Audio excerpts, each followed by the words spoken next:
So computer's restarted.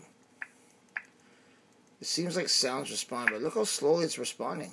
It's just bizarre. See? Look at it. Look how slow it's responding. Okay, now it seems like it's up to speed right now. Up and down, up and down, up and down, up and down, up and down. Now let's go to my system preferences here and go to the sound input. And see what the sound input has to say here. Here's sound. And here's input. Okay, so it looks like we got some audible stuff, like the microphone's working right now. But this is absolutely bizarre. Sound output now. G's Airport Express finally shows. Apple TV shows. And internal speakers now show.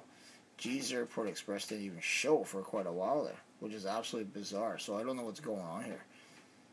I think there's more to it than just, I think there's a hardware problem here, because I never had this problem before the motherboard change. And that's the honest truth.